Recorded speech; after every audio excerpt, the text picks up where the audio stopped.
아멘. 우리 함께 신앙 고백합니다. 나는 전능하신 아버지 하나님, 천지의 창조주를 믿습니다. 나는 그의 유일하신 아들 우리 주 예수 그리스도를 믿습니다. 그는 성령으로 잉태되어 동정녀 마리아에게서 나시고 본디오 빌라도에게 고난을 받아 십자가에 못 박혀 죽으시고 장사된 지 사흘 만에 죽은 자 가운데서 다시 살아나셨으며 하늘에 오르시어 전능하신 아버지 하나님 우편에 앉아 계시다가 거기로부터 살아있는 자와 죽은 자를 심판하러 오십니다. 나는 성령을 믿으며 거룩한 공교회와 성도의 교제와 죄를 용서받는 것과 몸의 부활과 영생을 믿습니다. 아멘. 오늘 선포되어질 하나님의 말씀은 요한계시록 3장 7절에서 13절까지 말씀을 보겠습니다. 요한계시록 3장 7절에서 13절까지 말씀입니다.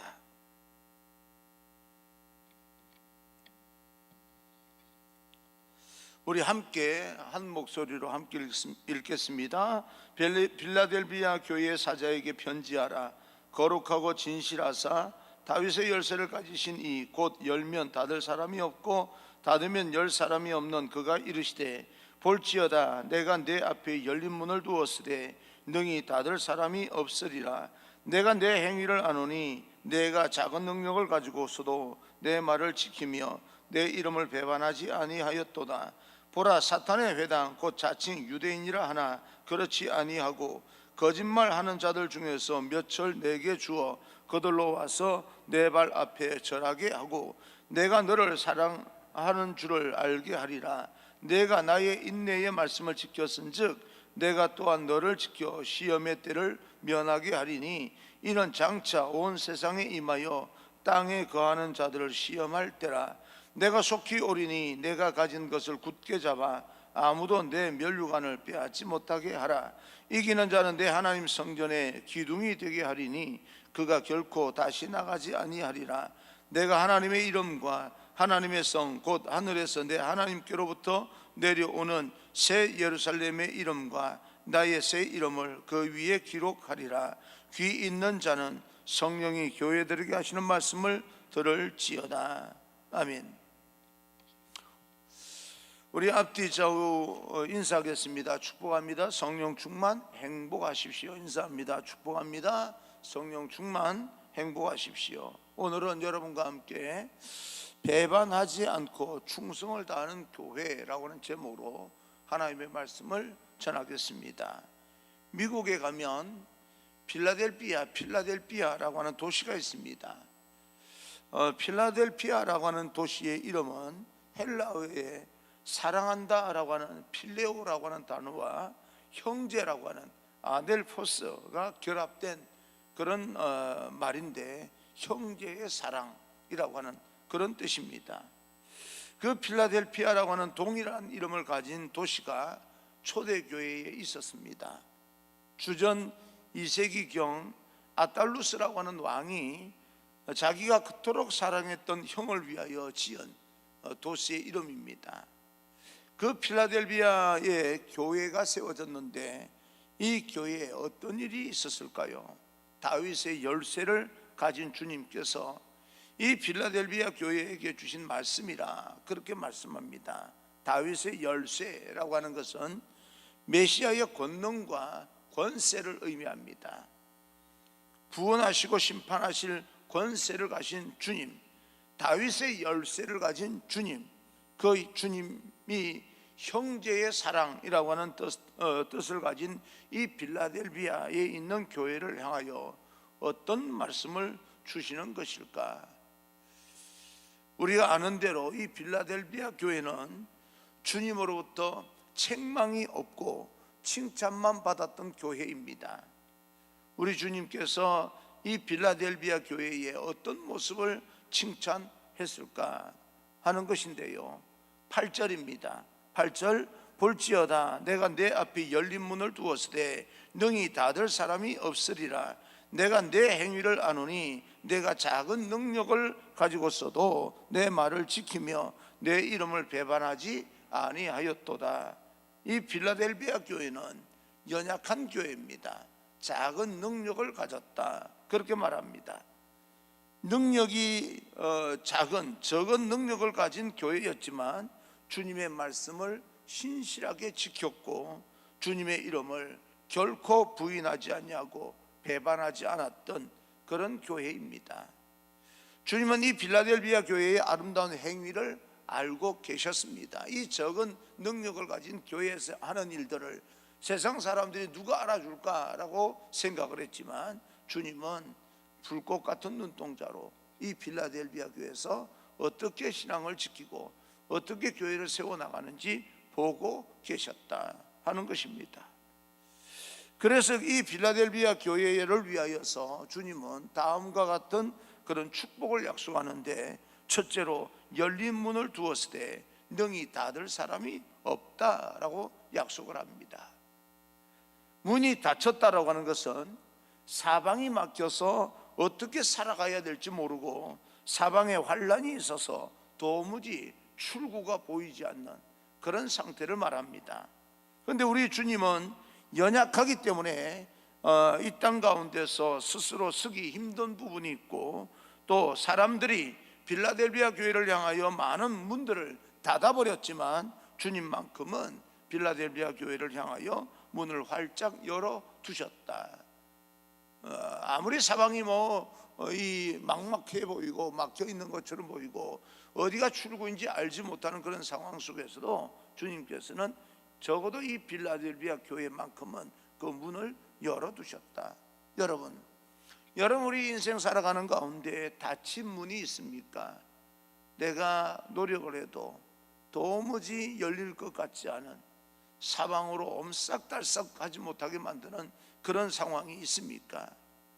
어떻게 될지도 모르겠고 그 문제를 해결할 능력도 없어 보입니다. 그러나 주님의 이름을 배반하지 않냐고, 주님의 말씀에 흔들리지 않냐고 우리가 붙들기만 한다면 염려할 것이 없습니다. 주님이 우리를 위하여 문을 열어두시는 그런 축복을 누리게 됩니다. 주님께서 문을 열어두시면 닫을 자가 없습니다. 주님은 그 다윗의 열쇠를 가지신 권세의 메시아입니다. 오늘도 마찬가지로 믿음 흔들리지 않냐고 믿음을 지키는 사람들에게 아무리 상황이 급박하게 돌아가고 우리가 위협을 당한다 할지라도 하나님께서 여러분을 위해서 문을 열어두신다는 그 사실을 믿으시고 믿음 흔들리지 않았으면 좋겠습니다. 그리고 또 두 번째, 주님은 약속해 주시기를 9절입니다. 9절, 보라 사탄의 회당 곧 자칭 유대인이라 하나 그렇지 아니하고 거짓말하는 자들 중에서 몇을 내게 주어 그들로 와서 내 발 앞에 절하게 하고 내가 너를 사랑하는 줄을 알게 하리라. 자칭 유대인이라 하는 자가 있었습니다. 유대인이라 하면 하나님의 선택받은 백성들이다, 그런 뜻입니다. 그러나 그들이 겉으로는 유대인이라 할지라도 그들은 사실 사탄의 회당이다 라고 말합니다. 왜냐하면 그들은 예수 그리스도를 거부하기 때문에 그렇습니다. 예수님을 믿는 사람들을 박해하고 죽이고 또 그들을 죽게 만들고 그러는 사람들이기 때문에 그들은 겉으로는 하나님의 선택받은 백성이다 라고 말하지만 실상은 사탄의 회당이다, 그렇게 말합니다. 여기 유대인들은 사탄의 회라고 하는, 모임이라고 하는 그런 뜻으로 거짓말하는 사람들입니다. 사기와 술수를 사용하기를 두려워하지 않는 자들, 자기의 어떤 기득권을 지키기 위해서 과정을, 어떤 악한 과정이라도 무시하지 않냐고 사용하면서 결과만 좋으면 된다라고 생각했던 사람들입니다. 내가 그 사단의 회당에 있는 유대인들 중 몇이 너희를 찾아와서 너희의 무릎 앞에 너희 발 앞에 무릎을 꿇게 될 것이다, 그렇게 주님은 약속합니다. 이것이 주님께서 우리에게 마찬가지로 하나님의 말씀을 지킬 때 주시는 약속입니다. 창세기 26장을 보게 되면 이삭이 블레셋으로부터 쫓겨나서 이곳저곳을 전전긍긍하면서 이제 어떻게 이를 풀어나가는 그런 모습을 보게 됩니다. 우물을 파면 물이 터져 나오는데 그 우물을 뺏겨버립니다. 그리고 또 다른 곳에 가서 우물을 파면 또 우물이 터지면 또 뺏겨버립니다. 뺏기고 또 터지고 뺏기고. 나중에 결국은 블레셋 족속왕 아비멜렉이라고 하는 사람이 와서 이렇게 말합니다. 내가 그동안 너희를 지켜보았는데 여호와께서 너희와 함께 계시는 것을 우리가 분명히 보았다. 그러니 뭐예요? 우리하고 친하게 지내자, 화해를 요청하는 장면이 나옵니다. 나를 반대하고 나를 괴롭히던 사람들이 제 발로 찾아와서 우리와 친하게 지내자, 화해를 요청합니다. 이것이 믿는 사람들이 받는 궁극적인 승리입니다. 여러분, 혹시 사람들로부터 오해를 받아서 여러분 힘들고 어려운 그런 과정 중에 있는 사람 있습니까? 하나님이 여러분과 함께 한다는 걸 그들도 분명히 보게 될 것입니다. 그리고 여러분에게 닫힌 문들이 다 열리는 축복을 반드시 누리게 됩니다. 그래서 우리에게 믿음이 중요합니다. 그 믿음을 끝까지 지키는 우리 모두가 되어지기를 주님 이름으로 축원합니다. 나를 괴롭히던 원수들 앞에서 보란듯이 주님은 우리의 발 앞에 원수들이 무릎을 꿇게 만들어 주신다. 능력이 적다고 낙담할 것이 없습니다. 다른 사람과 비교해서 내가 부족하고 연약하다고 해서 절망할 것 없습니다. 우리가 주님의 이름을 가지고 그 이름을 지키고 또 하나님의 말씀을 듣고 순종하며 그 이름을 배반하지 않는다면 우리로 영적 전쟁의 승리자가 되게 해주시고 우리를 괴롭히던 그 원수들이 우리 발 앞에 무릎을 꿇게 되는 놀라운 기적의 사건이 일어나게 됩니다.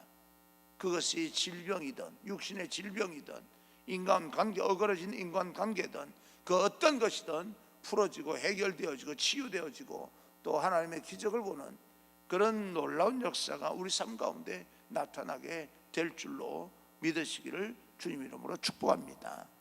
비록 능력은 적었지만 주님의 이름을 배반하지 아니하고 그 말씀에 의한 믿음을 지켰던 이 빌라델비아 교회, 그 교회를 향한 주님의 축복의 말씀이 계속 되어지고 있습니다. 10절입니다. 10절, 내가 나의 인내의 말씀을 지켰은즉 내가 또한 너를 지켜 시험의 때를 면하게 하리니 이는 장차 온 세상에 임하여 땅에 거하는 자들을 시험할 때라. 인내의 말씀을 지켰다. 하나님의 말씀을 지킬 때 인내가 필요하다, 그런 뜻입니다.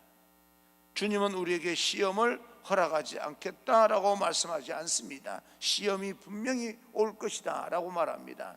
예수님께서 계속해서 말씀합니다. 너희는 세상에서 환난을 당한다 라고 합니다. 환난을 피해갈 수 있는 사람은 단 한 사람도 없습니다. 예수 믿는 사람이든 예수 믿지 않는 사람이든 환난을 피해갈 사람은 없습니다. 그러나 담대하라, 내가 세상을 이겼노라. 마찬가지로 너희로 이기게 만들어 주겠다, 그렇게 말씀합니다. 시험 속에서도 하나님은 우리를 지켜주신다, 그렇게 약속해 주시는 겁니다. 특별히 이 10절에서 나오는 시험은 장차 온 세상에 임하는 시험입니다. 오늘 코로나 팬데믹처럼 어느 지역에 국한되지 아니하고 온 세계에 편만하게 오는 그런 시험을 이야기합니다. 땅에 거하는 자를 가려내는 시험이죠. 세상에 임한다고 하는 것은 예수님께서 재림하실 때 있을 마지막 이 환난이고 마지막 시험입니다. 요한계시록에 나오는 땅에 거하는 그런 자들은 예수님을 따르지 않는 불신자들을 이야기합니다. 그들을 주님께서 환난과 시험이 올 때에 그런 가운데서 그 모든 그런 불신자들과 세상 사람들 가운데서 비록 적은 능력을 가지고 있었지만 하나님의 말씀을 따르고 주님의 이름을 배반하지 않는 사람들을 흑암으로부터 지켜주겠다, 그 환난을 당하지 않게 해주겠다, 어두움 가운데서도 그를 지켜주겠다라고 말씀합니다. 얼마나 아름다운 축복입니까? 아침에 일어나서 잠깐 샤워실에 세면하기 위해서 이렇게 들어가면 불을 켜면요 거울이 나옵니다. 그죠? 거울을 자세하게 이렇게 봅니다. 거울이 있는 곳에 밝게 불을 다 킨다 할지라도 내가 어두운 데 있으면 거울은 어두운 날을 비칩니다. 거울이 아무리 어두운 곳에 있다 할지라도 내가 있는 곳에 밝아지면 거울은 밝은 날을 비칩니다. 거울이 밝은 곳에 있느냐 어두운 곳에 있느냐가 문제가 아닙니다. 내가 어두운 데 있느냐 밝은 데 있느냐, 그것이 문제입니다. 거울은 여전히 그곳에서 내가 어두우면 어두운 날을 비칠 것이고, 내가 밝으면 밝은 날을 비칩니다.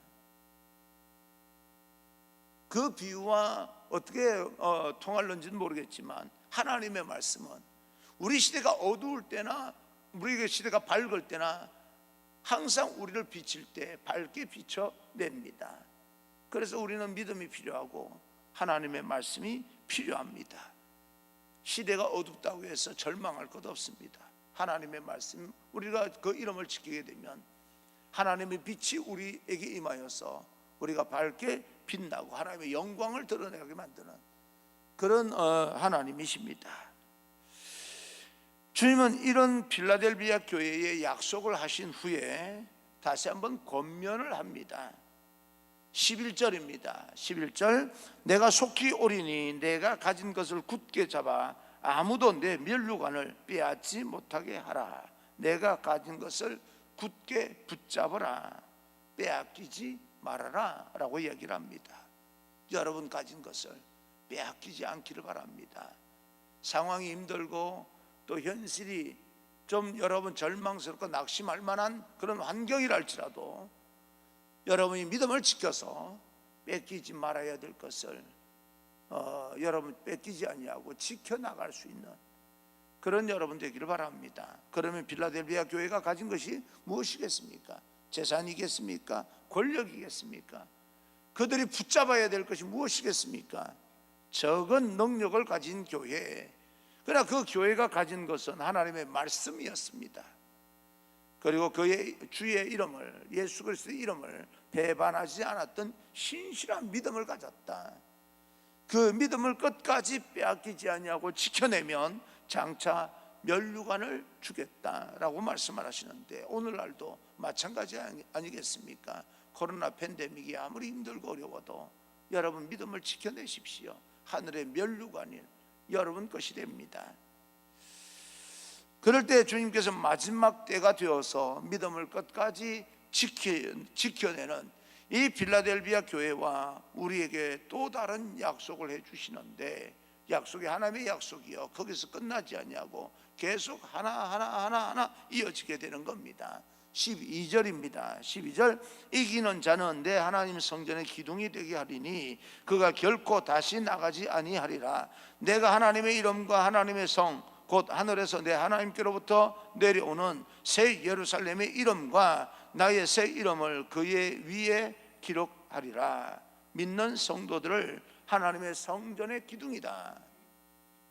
얼마나 기가 막힌 선언입니까? 나는 여러분 한 사람 한 사람이 하나님의 성전의 기둥이 되기를 바랍니다. 하나님의 성전은 하나님이 임재하는 곳이고 하나님이 다스리는 곳입니다. 그 하나님이 임하시는 곳에 하나님의 나라의 기둥이 된다는 거예요. 여러분, 기둥이라고 하는 것은 건물을 짓는데 가장 중요한 부분입니다. 우리 교회는 기둥이 없는 것처럼 보이지만 벽 속에 다 나름대로 기둥이 숨어 있습니다. 표시가 나지 않을 뿐이죠. 그러니까 이 건물이 제대로 지탱하고 있는 겁니다. 표시가 나지 않는다 할지라도 여러분들은 하나님 나라의 기둥이 됩니다. 하나님께서 그렇게 여러분을 세워나가실 겁니다. 여러분 한 사람 한 사람이 하나님의 교회에 얼마나 중요한 사람인지 모릅니다. 그 자부심을 가지고 자긍심을 가지고 믿음을 지켜내는 그런 귀한 여러분 되기를 주님 이름으로 축원합니다. 세상에 능력이 많고 능력이 적고 이게 문제가 되지 않아요. 사실은 우리가 느끼기에는 그게 문제가 되는 것처럼 보이지만 하나님 보실 때는 우리 세상에 능력이 많고 적고가 문제가 되지 않습니다. 말씀을 지키는 믿음만 있으면 우리는 하나님의 성전의 기둥이 될 것입니다. 뿐만 아니라 그 기둥에 하나님 아버지의 이름과 새 예루살렘의 이름과 주님의 이름이 기록될 것이다, 그렇게 말합니다. 요한계시록에서는 이름의 의미가 대단히 중요합니다. 요한계시록 7장을 보게 되면 주님의 말씀을 지키고 믿음을 지킨 자들은 그 이마에 주님의 이름이 분명하게 새겨질 것이다 라고 말씀합니다. 너는 내 것이야. 하나님의 선물이에요. 우리는 그러면서 인을 쳐버리는 겁니다. 너는 내 거라는 거예요. 하나님께서 말씀합니다. 너는 내 자녀야. 너는 내 거야. 이런 하나님의 중요한 선언을 그 믿음을 통해서 얻게 됩니다. 주님의 이름을 배반하지 아니하고 믿음을 지켜서 그 아름다운 주님의 약속을 우리가 이 땅에서 누리며 하나님의 나라를 세우는데 아름답게 쓰임받는 하나님의 거룩한 백성, 귀한 인생이 여러분의 인생이 되기를 주님 이름으로 축복합니다. 여러분 기억하십시오. 하나님은 살아계십니다. 예수님도 살아계십니다. 그러면 하나님의 약속하신 말씀도 아직까지 살아있습니다. 살아있는 하나님의 말씀이 우리에게 임하여서 약속해 주신 것은 반드시 성취되게 될 것입니다. 그 믿음을 가지고 힘들고 어렵지만 세상 겁먹지 마시고 당당하게 도전해 나갈 수 있는 그런 믿음의 사람이 되기를, 함부로 마귀에게 여러분 마음 뺏기지 마시고 믿음을 지켜낼 수 있는 하나님의 거룩한 백성이 되기를 주님 이름으로 축원합니다. 할렐루야.